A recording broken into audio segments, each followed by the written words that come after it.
In today's video, I'm going to show you exactly how to change your Xero fiscal year end date step by step.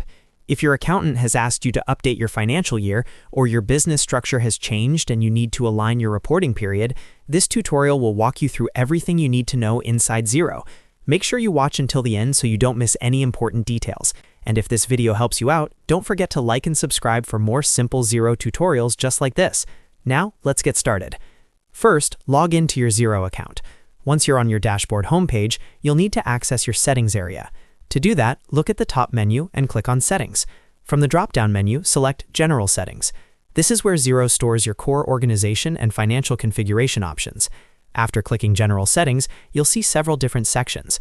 What you're looking for is Financial Settings. Go ahead and click on Financial Settings to open that page.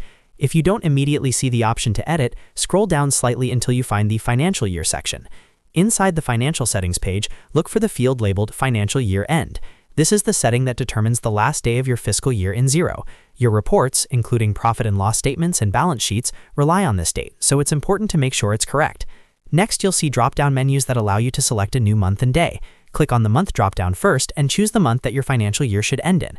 For example, many businesses use March, June, or December, depending on their tax jurisdiction and reporting requirements.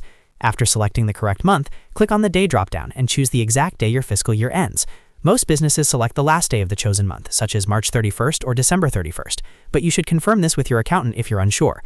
Once you've selected both the correct month and day, double-check your selection carefully. Changing your financial year end can impact reporting periods and comparative financial data, so you want to be confident everything is accurate before saving. When you're ready, click the Save button. Xero will then update your financial year end date. In most cases, the change applies immediately, but keep in mind that if you have locked periods or filed reports already, you may need advisor-level permissions to make edits.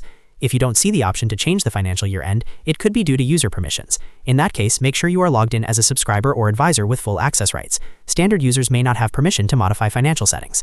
And that's it. That's exactly how you change your fiscal year end date in Xero. It only takes a few clicks once you know where to look. Settings, General Settings, Financial Settings, update the financial year end, and click Save. Before you go, remember that changing your financial year can affect tax filings and historical reports, so it's always a good idea to consult with your accountant or bookkeeper if you're unsure. If you found this tutorial helpful, go ahead and give this video a like and subscribe to the channel for more easy step-by-step Xero guides. Thanks for watching, and I'll see you in the next video.